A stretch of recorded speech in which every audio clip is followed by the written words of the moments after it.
citizen survey? No, not a word. You know, that's strange. Not a word.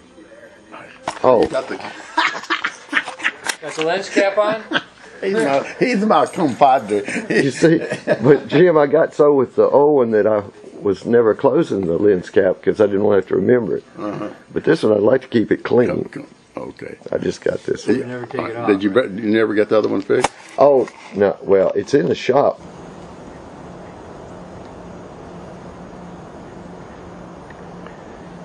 Well, here's the view from Aspen Ridge. Big pile of dirt just on the south end here, southeast central area near 11th Street. See the underpass at 6th Street pretty well. Let's zoom up and see how well you can see it.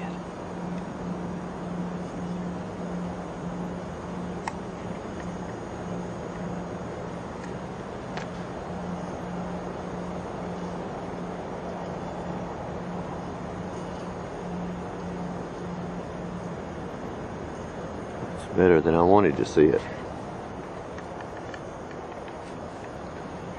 Much more than I wanted to see of 6th Street.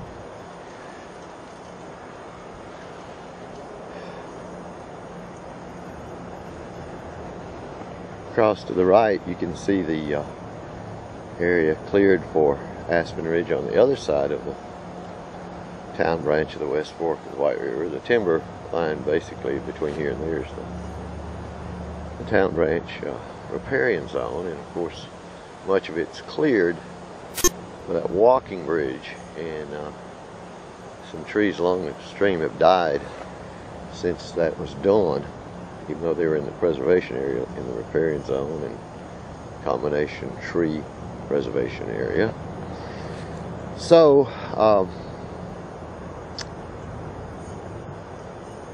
you can see something you really never wanted to see. Of course, the noise can be pretty bad from up there, depending on the way the wind's blowing. And same thing, you can see the high school, university buildings that you never could see before from down here, because there were so many trees in front of us here and on out across the land. And of course we couldn't see the railroad.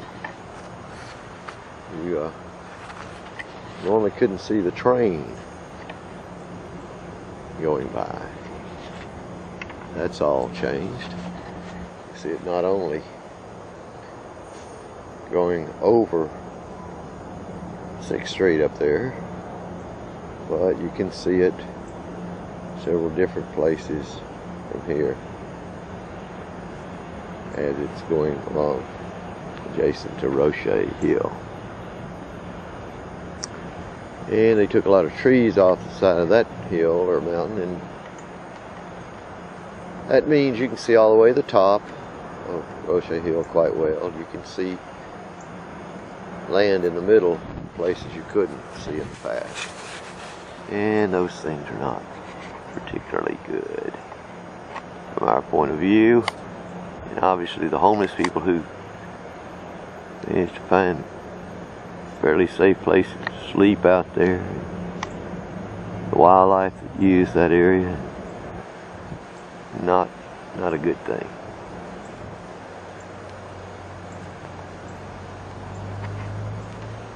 And here's the dead tree that was very much alive, pretty old tree, the largest tree on World Peace Wetland Prairie when we were able to help save it a couple of years ago, 3 years ago, soon be 2.5 now, I guess. And it was alive, but these guys were already starting to survey and cut and ditch and dig around, and somebody theorized that maybe they injected that tree because it was right on the border with Aspen Ridge property, where there would be a driveway and a parking area, and maybe they helped speed it up. But it certainly went into decline and as they cut the roots out along the side, it went into a rapid decline. So it's now significantly dead.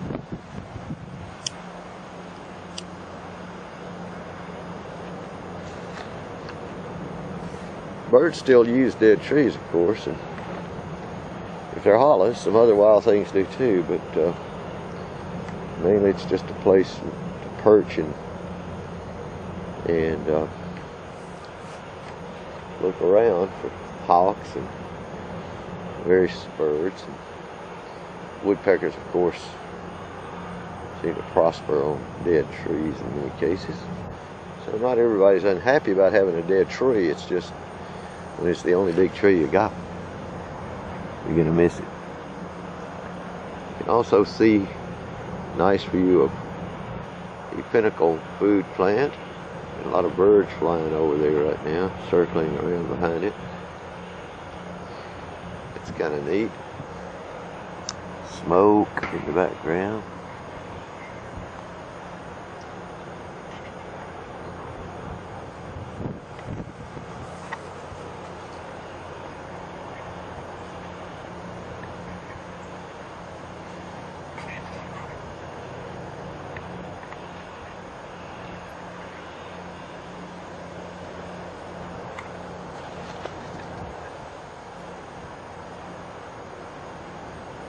A much more better view.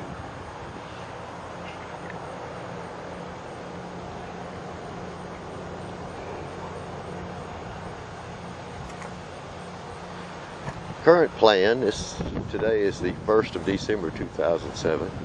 Last we heard from Mr. Hank Broyles, who's been the month or two, apparently been the owner of record of this property. Is that portion we're standing on will be retained as parkland. That'll be nice. It's unfortunate it wasn't done before it was cleared and this big tree killed and all the trees along the edges of it were removed, but it will be a nice addition and sort of make up for the destruction of that land right over there. In a small way, but how well or who will pay for restoring it to anything usable for parkland is not clear at the moment.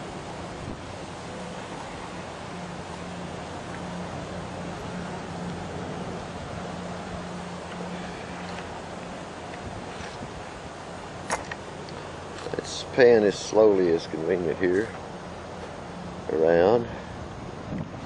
Well, Mr. Hoodenpile took out some trees along his property line with Aspen Ridge. For some reason he felt they needed to go. So those are mostly pines, and we'll miss those. But we can see a burglar approach their house if that should ever occur, and maybe we'll be able to call the police before harm's done. But otherwise, it's uncertain how it'll benefit anybody.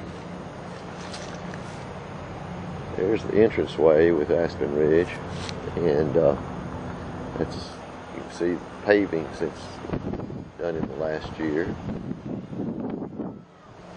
and the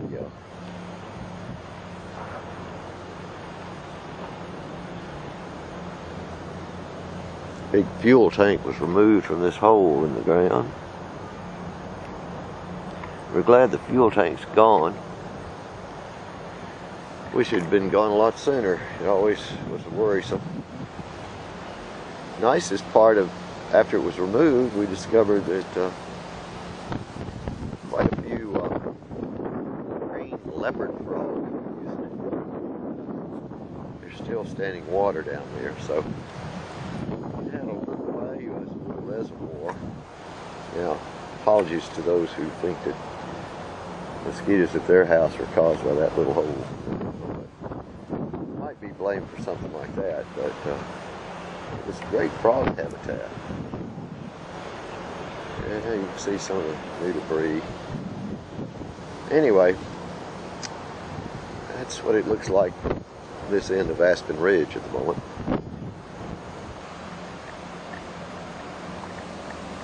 the really ugly things that remains from the Aspen Ridge work of a year and a half ago is the big pile of dirt left along the railroad. It's higher than the railroad, and of course it was low right up to the railroad, and the dump rose from there just as it does over there back in the day. But this will be used in some way on the site, I'm sure. But right now it's just up there eroding, and part of it's washed over across the silt fence to the left up near the railroad, and it actually lets mud flow onto the Pinnacle Prairie property. That's not really very nice. And it certainly violates state and federal stormwater regulations. Here's the view from the south end of World Peace Wetland Prairie. I'm sorry, from the northeast corner, looking south. And we swing a little to the right. We're looking southwest. And straight through there, still southwest, basically, it's the Pinnacle Food property, Pinnacle Food Factory. And here's the view directly west. Pine trees are over on Pinnacle Prairie. The ones in the background. And here's a view west and slightly northwest to see the cedars and other nice trees along the north edge of World Peace Wetland Prairie, including right around this way to the north on where you see Aspen Ridge in the background. Quite a contrast with World Peace Wetland Prairie.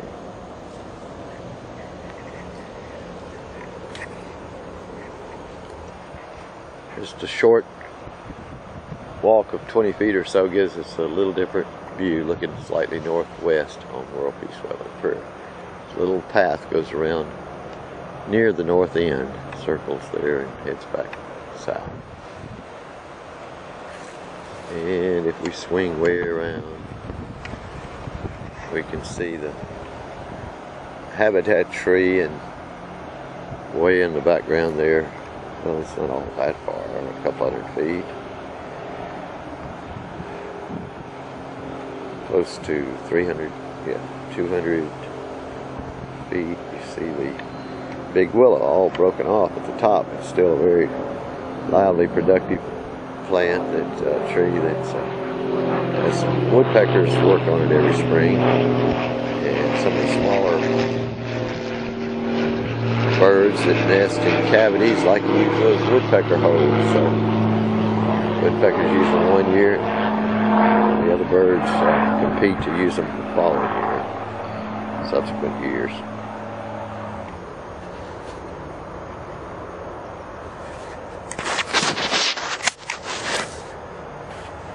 Well, we closed the cover, so we missed a little bit there, but we got sound. That's better than nothing, huh? Well, maybe you prefer not to have sound, just get an idea of what this land looks like.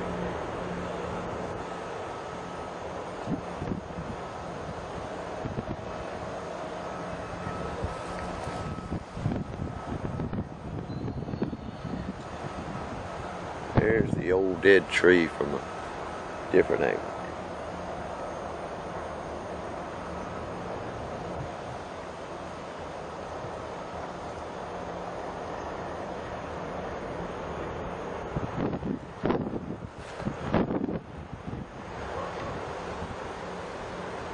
And all the way around to look at the northwest again. See a squirrel nest way over there in a tree. You see the squirrels didn't use this area much, but they've begun to, because they're a little desperate, and they still can get acorns from this little park area just north of this property, which is supposed to be the new part of the city park, but find a lot of food over here in addition to that. Plus, there are no good nesting trees out there in a lot of those areas, so they just wide open space so they can nest along this edge. Edge effect is very important to wildlife of many kinds. That's the reason that it's not desirable to clear all this World Peace Wetland Prairie to create grassland. You've got enormous amount of valuable habitat of many diverse plant species right here in a small area, harboring many species of insects and birds and all the things in the food chain, box turtles and whatnot.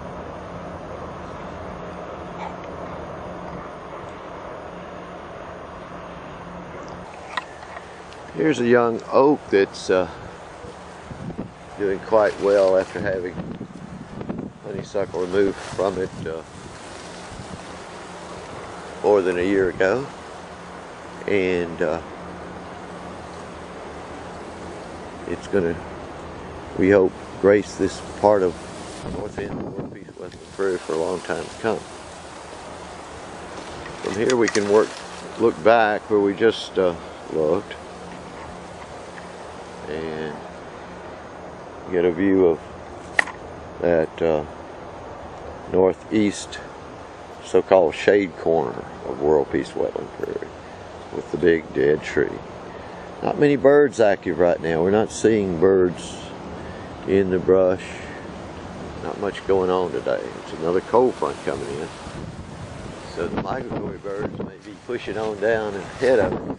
But this could mean a whole new batch of birds, including different species from what we've had in the last few days.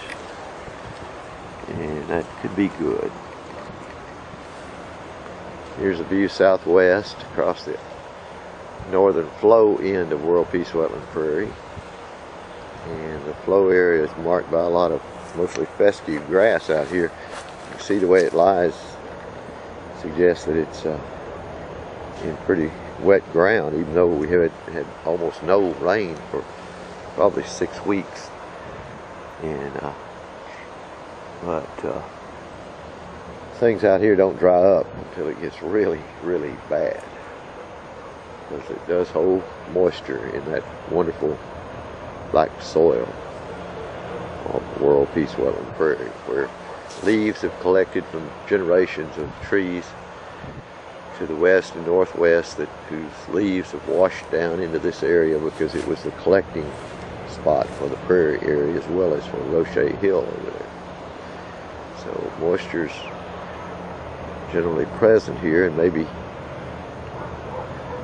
100 times more likely to be present here 100 years ago, before various things were done. And finally, 3 years ago, Aspen Ridge started developing, and they removed all the topsoil and changed the flow of water on Aspen Ridge, and took away major source of water from all the rivulets and seep springs on Aspen Ridge that fed this land historically.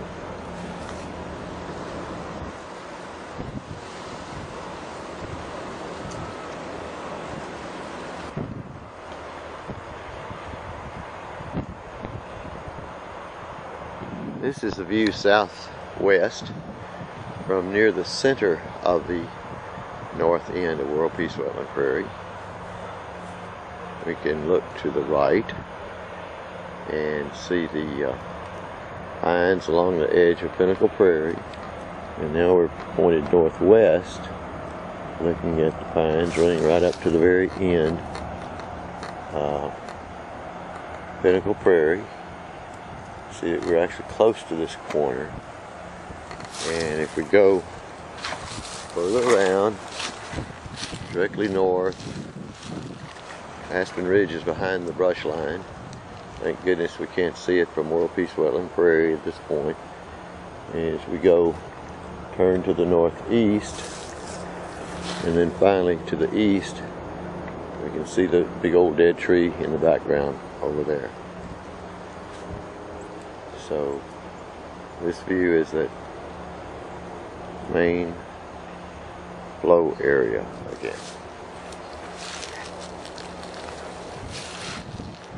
Come on around, see further, more of a southeasterly view. The flow area goes right through there. You can see willow trees just 40 feet away that are typical wetland vegetation. And we now get back to our southeast trail. This path has been widened considerably this summer and this fall. Had a bunch of UA students working in here, and they very enthusiastically dug everything out along that trail, so it'll be ripe for planting grass. I hope we get some things other than just tall grass in there, but it'll be interesting to see how well it does. There are some new plantings from late summer in there that now turn brown, but there's a clearing there in the center, as you can see from this path looking to the east, slightly northeast, I guess. Well, this is pretty much directly east. Yeah, this is a little northeast still, yeah. So you can see that that clearing is one of the richest areas. It's got buttonbush, it's got false white indigo, white wild indigo it's called. It's got at least 2, maybe 3 types of milkweed growing in there from roots and reseeding itself. It's an amazing spot. It shows that as we gradually clear it, we will create more such places. But part of doing it right and preserving habitat in the transition will be or providing habitat in the transition, will be to do it in small places like that and let the wild things come and get rid of the Japanese honeysuckle and the privet and things that are not supposed to be there. And of course the fescue grass that just was dug out of this pathway. And that will allow more native things.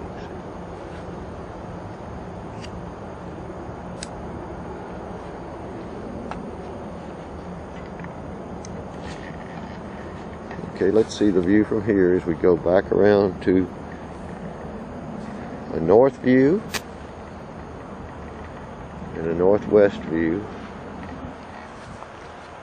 Again, the pine marks the corner of the Pinnacle Prairie, adjacent to World Peace Wetland Prairie, which will be right in the gap there.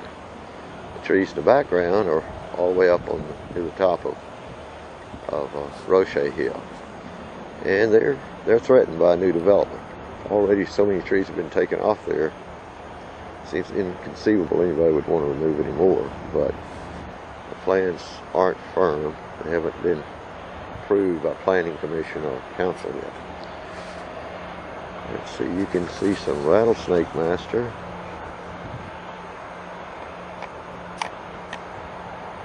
Now gone to seed out there. And again, we're standing in a very rich, without moving, area for various native species. Most things out here, except for the honeysuckle and some of the fescue and so forth, are native. And we've managed to hang on to a couple of saplings of significance, such as the one with a white plastic bag tied on it. It's a maple, and it was quite colorful, so we hope to keep it. Pure grass isn't all that exciting to most people, and the native birds that already use this like the variety that's already here quite a bit. That's the little path as it turns south down there, and we'll talk about it some more. Where we're standing, there are 2 species of milkweed at least, and those are great for the monarch butterflies in particular, and that vegetation needs to be left there all year long. You take it out now maybe, and after the couple of freezes, and it won't be nearly so significant, because most of the vegetation, most of the leaves are eaten off of it, by the monarchs that were reproducing here this summer. And the third generation joined the migration to Mexico in October, and they're all gone. But we had a lot of stopovers, and they were looking for things in bloom. And some milkweed was blooming pretty far into the fall, particularly the swamp milkweed. But potentially some of the orange milkweed, the butterfly milkweed, could be blooming later than it was this year in some other years.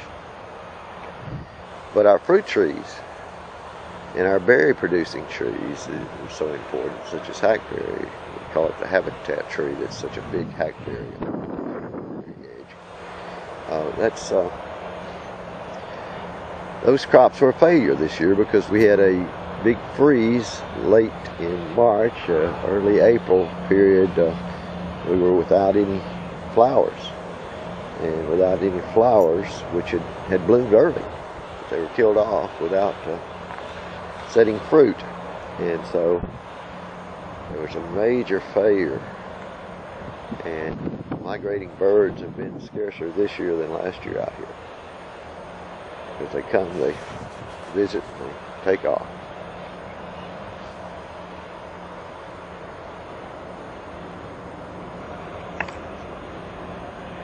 Here's an example of a plant that has done well despite the freeze, late freeze.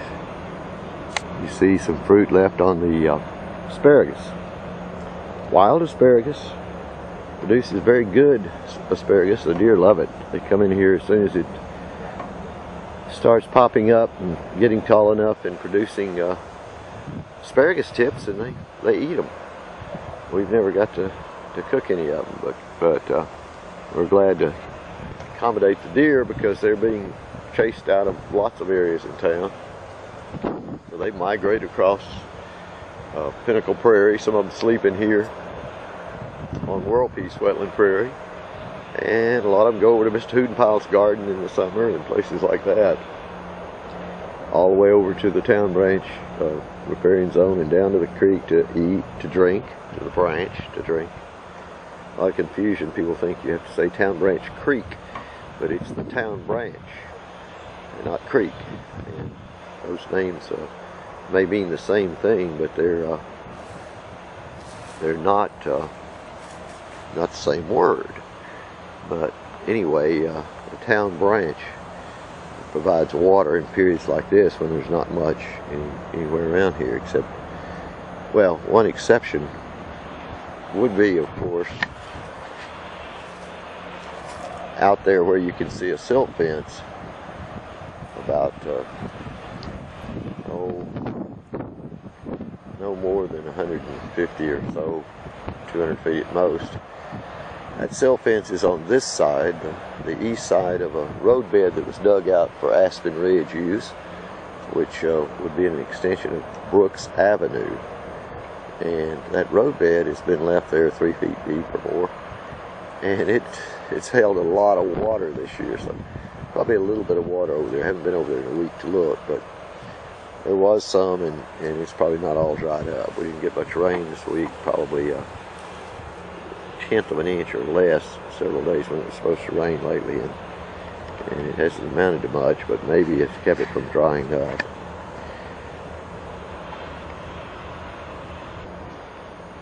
We're looking south from about the center a little bit to, well, west of the center, where the path goes south, and it's headed toward, well, it's actually angled a little southeast here, judging by the look of the houses on 12th Street, which are actually that white inn that's showing the house faces west, and so you can tell we're we're looking southeast here, a little bit southeast. So the area that's cleared out there, if you saw that path back in early summer, you would have seen in May there were the big milkweed plants that have the big blooms, and they're the ones that were there for the first generation of monarchs that came back from Mexico and laid their eggs, and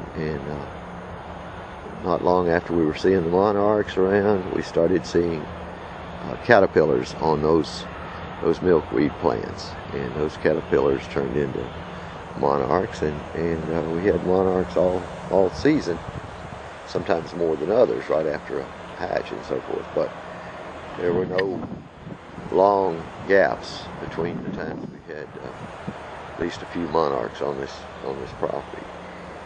And so there were just fewer and fewer places where there are decent stands of milkweed being left to come up every year and provide for the monarchs. But certainly this place will continue to do that. But what we're looking at on the right of this path and some on the left, the volunteers have actually dug out probably some of the milkweed root in the process of trying to dig out the fescue and honeysuckle and so forth. So it's questionable that all the spots will have milkweed that did last spring and summer. That's unfortunate, but there's no way for volunteers coming out to know what they're digging up. That's the hard part. It's not all identifiable to them. Looks like we've got a dove tolerating our presence here. Let's see if we can zoom up on that dove a little bit.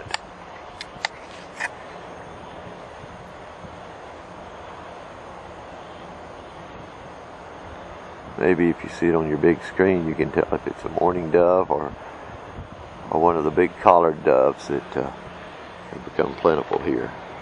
I'm betting it's a mourning dove.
Here's the area I was pointing out that has a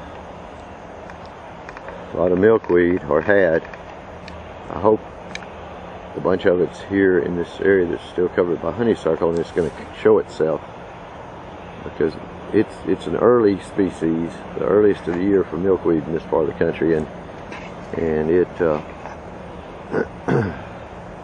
should come back early in the spring if the roots weren't destroyed along the edge here. Hard to tell. You can't find it easily in the fall once it's died back after all the vegetation, all the leaves are gone off of it. And the monarch caterpillars take care of that. There's also some right out in there. So we have lost some of that, but maybe the root's not all gone, and maybe it'll be popping up there. And certainly it left some seed in the area. So anything's possible, I guess. We hope for the good. Once again, the effort, you can see the stalks chopped off of some several allegedly native grass species that were planted out there. So we look forward to seeing some of that tall grass, but certainly hope to have the very rare milkweed, equally important or more important to many species than the tall grass. This flow area through here was not the same tall grass that you had out, say, out on Pinnacle Prairie to our west there, which was maintained that way for years. place you had more trees and wetter ground and more wetland dependent species.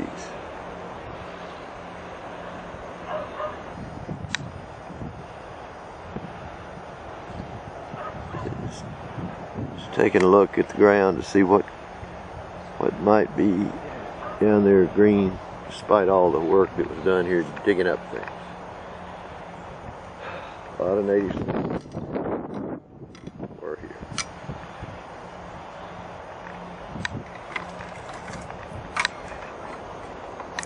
Little path cuts through there, and you can see some red flags on a plant or two in the background.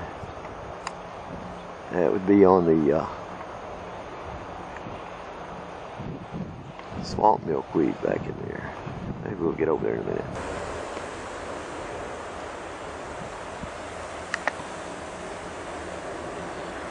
Alright, that's a view west, a little bit northwest. See the Pinnacle Prairie over there. And between it and between those pines and us is all World Peace Wetland Prairie. And then this is a mounded area that may be the type of mound that is characteristic of wetland prairie in many parts of northwest Arkansas. Certainly it appears much like it.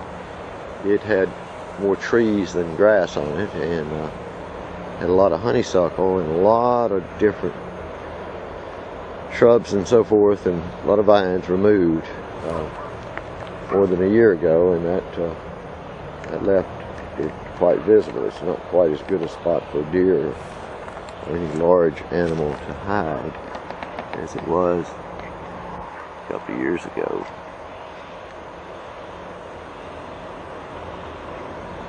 There's an example of a tree that had honeysuckle removed.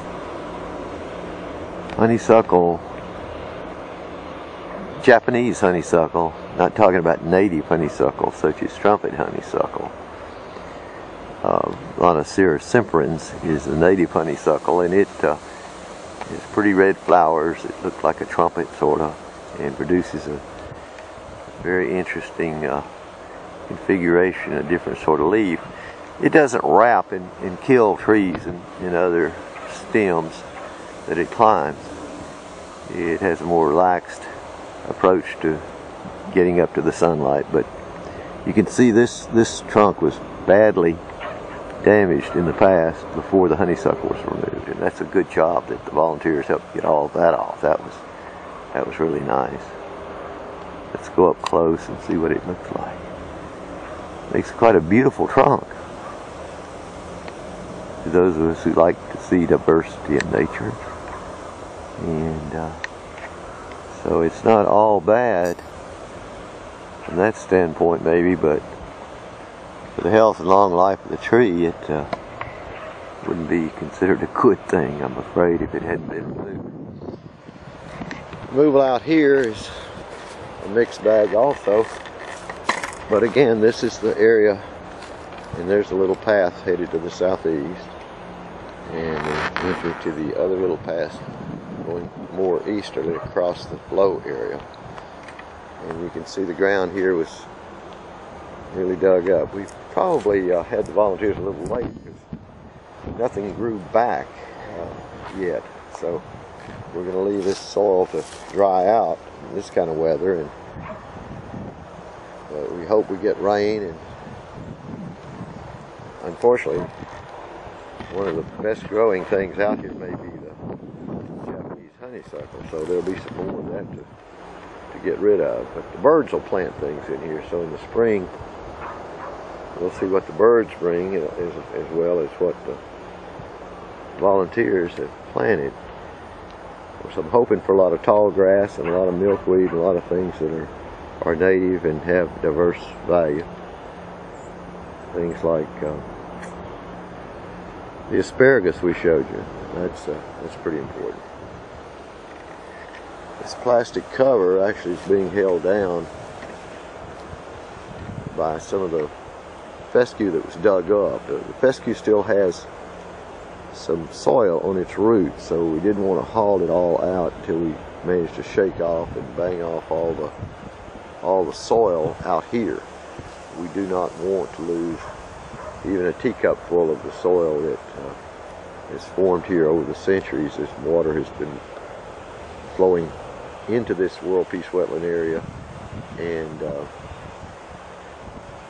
allowing the soil to form from the leaves and other vegetative matter brought in, and other kinds of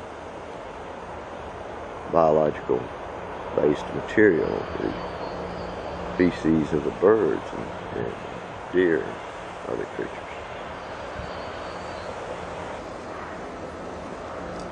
Here's that gaudy tag is marking swamp milkweed. Flowers are gone, leaves are gone, nothing there but the stem. Same is true with this. This is swamp milkweed, but the seed pods, while empty now, seed still remain. So you can see at least a couple of the many seed pods that were on this plant are still hanging on the shell of the pod, at least.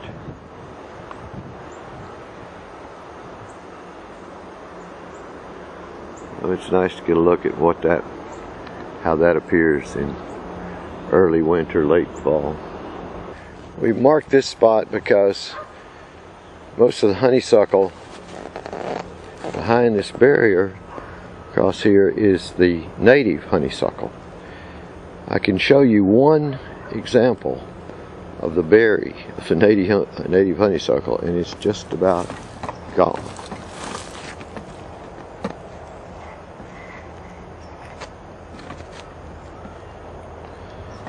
And I think that's my fault, because in my enthusiasm for trying to educate people about its existence and show it to them, I ended up touching it once too often and damaging it.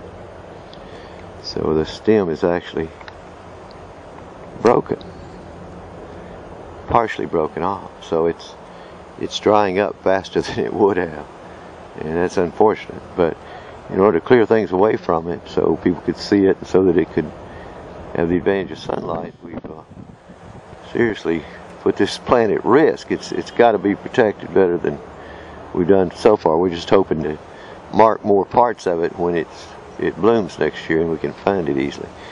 You can see the characteristic difference that's most obvious is that the leaf on the very end of this plant, on these long stems of this Lonoceros semperans, the bloom comes out on a stem in the center of that final leaf, which is shaped different from the leaves along the stem. And after the bloom is gone, of course, you get the berries, and there's just one sad little berry there right now, and we hope if a bird eats it, he plants it somewhere, it'll have a chance. Or maybe we should do that ourselves, but kind of waiting to let it continue to mark the spot. And of course, down lower on the ground, you can see where we marked some spots where you can find that main stem that native honeysuckle grows on. In fact, it's way up in there, and it blooms way back in there. You see a little mark down on the ground here, a couple of places where that stem runs, and it comes out of the ground back in here somewhere. But there are also parts of it were visible on that tree over there, and those were trimmed off by volunteers earlier. They had no way of realizing the difference in that and the regular honeysuckle without. So this coming year, we hope we'll have it marked well enough to prevent that from happening.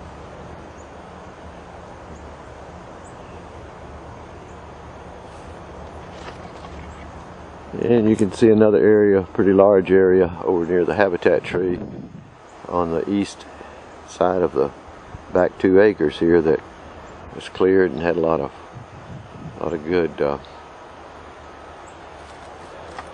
tall grass planted. Here we're looking to the east. See the butterfly garden out there. And that's the Creel Richardson project. Jennifer Creel and Kurt Richardson live across the street in that old house that they've redone. And they lost their daughter, Elia Richardson, in the summer of 2005. And Kurt has been the architect and stonemason producing the wonderful butterfly garden, which is the marker of the entryway to World Peace Wetland Prairie on South Duncan Avenue in Fayetteville, Arkansas. Not much to bloom right now out there, but not much blooming anywhere right now. So it'll be grand again by next June. Okay, we're looking at a little cedar tree, and you notice a bare stem is marked with orange tape, fluorescent tape. That's because this is an example of the butterfly milkweed, the orange beautiful blooms that you see. And of course, there again, the monarch caterpillars ate the leaves off that pretty early, and it's been bare for a while. But all those little stems at the top were showing beautiful orange flowers back at the appropriate time, and very important for the monarch butterflies in particular. So we marked it, not that we're trying to protect that stem per se, but to let folks realize there is a significant root system under there that should not be destroyed.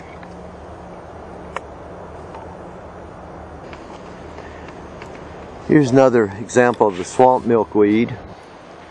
Again, the only thing visible is the shell of the seed pods, and most of the seed pod shells are gone, but this had beautiful flowers, and it had lots of wonderful vegetation which the monarchs ate. So if you zoom up, you can see the last of the seed still hanging on, maybe, because we hope it's still in there, but it's lots of seed come from each pod, and a little bit like a dandelion, they have their own parachutes. Each seed has a parachute, and that's what that filmy white material is, or web-like material almost, and those seeds will float away in the wind. Most of them are gone. But that's your swamp milkweed. Also important to monarchs, and it blooms later on into the fall, late summer and fall, and it serves a different generation of monarchs from the ones that the earlier milkweed we were talking about over there, another area, would serve. Looking from the other side, we're looking northwest across this same milkweed plant.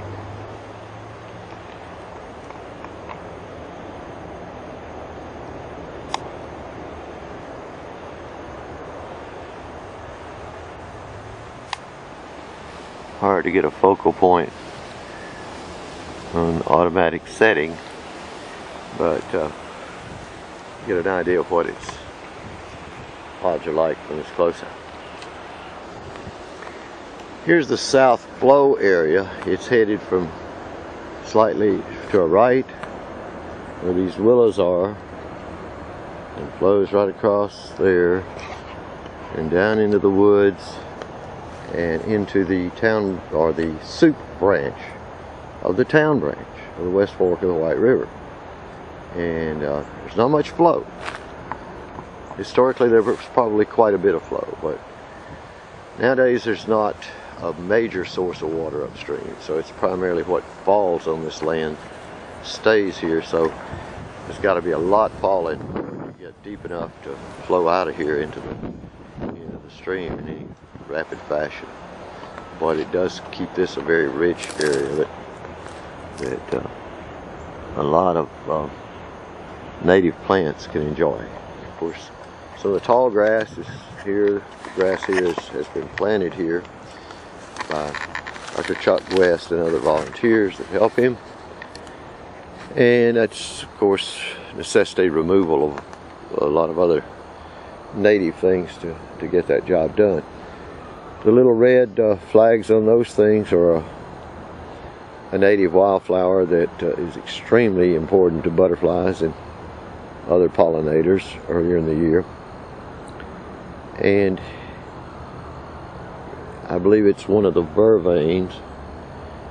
I can't recall the whole proper name right now, but because it starts blooming in spring and blooms into fall, it is just harboring so many critters and supplying nectar for so many butterflies of various species that I marked a few of the plants.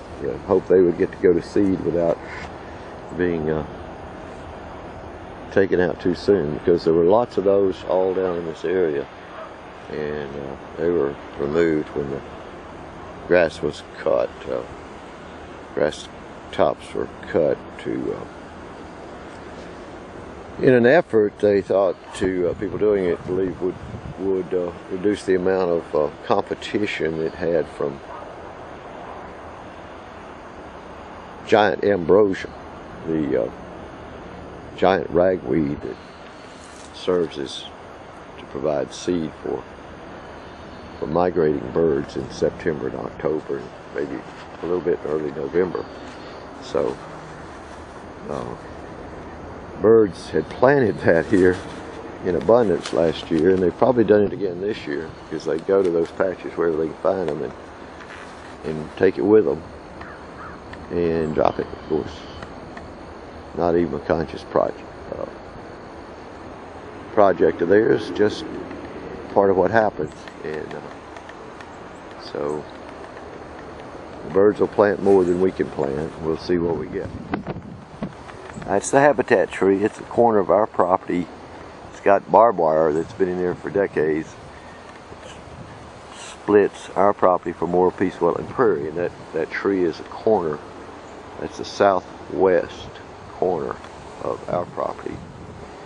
And World Peace Wetland Prairie, we hope after Aspen Ridge is redesigned and settled, we're hoping our property will be completely wrapped by World Peace Wetland Prairie, and certainly it will meet a goal of our lives, that places like this, at least this one example in Fayetteville, Arkansas, will be preserved, and that other people will be inspired to keep similar small nature areas in the city. They're irreplaceable and so important.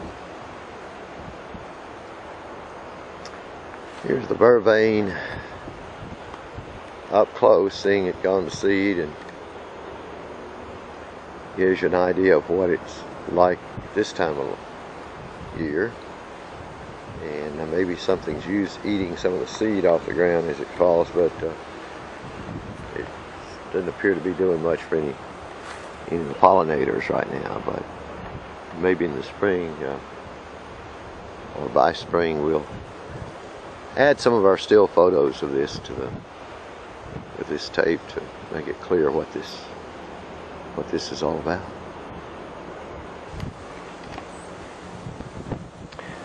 Again, here's a shot of the habitat tree. Actually, two trunks that go up and spread. It's a hackberry. This year it had no berries. Maybe in the coming spring flowers will come after the last big freeze, and the berries will be produced, and the birds will be here in abundance this time next year. But Certainly a quiet day for birds today. All the great birding days we've had before we got this new video camera, and so we don't have all those singing birds we might. Maybe it'll be some sunny day in the next week or two, or maybe we'll catch a big migration day. So here we are.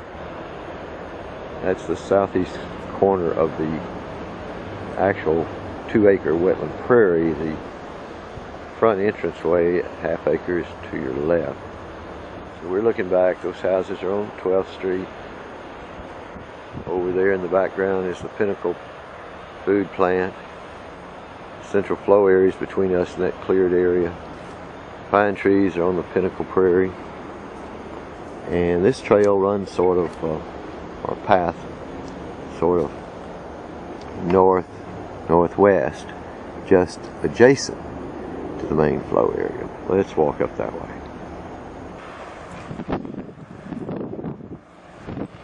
I've never got a firm identification on this particular flower. Its closest similarity is the American basket flower, but it doesn't look exactly like what we saw as the American basket flower in another spot, and this one bloomed much later in the year. Now, behind it, the leaves on the ground look like there's prickly things that are part of a thistle. But if you look closely at the leaves on this plant itself, it's not a thistle. Flowers like it. And it's like the American basket flower. The leaves are closest to the American basket flower. Well, maybe we'll get that determined next growing season.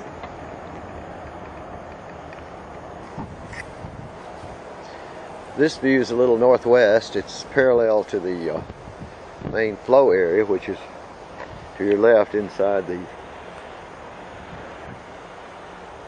well, mostly non-native species in there. On the outside there's that a lot of privet, and but there was milkweed along that edge, and as you go up into that gap, that orange ribbon starts where there's a really significant wetland plant called the buttonbush. We'll stop and look at it briefly. Here's some buttonbush. It's inside that thicket right there. Can't separate it from the other plants at the moment. We're going to try to trace the stems to the roots, be sure the roots are protected permanently, and maybe take out some of the other things adjacent to it, particularly the Japanese honeysuckle, which causes it to bloom pretty late because it doesn't get enough sunshine in the spring when the plant should be growing and getting ready to bloom, and so those buttons come on late, and we didn't see it this year till late, and I was thrilled to see it, but it could have been chopped out. But those are the buttons of the buttonbush. They're beautiful white flowers, much bigger than those balls. There are nothing but the seed balls left. So that's something you see in lakes and along streams and rivers all over the United States, particularly the eastern half, particularly the swampy areas of different states. They actually grow inside Lake Conway and shallow areas. The nearest place I know where you can see a lot of them easily from an interstate highway. They're all the way down to the Gulf Coast. It's a significant swamp plant. So you got to have some button bushes because they're wonderful. They need to be in everybody's butterfly garden, everybody's rain garden, that sort of thing.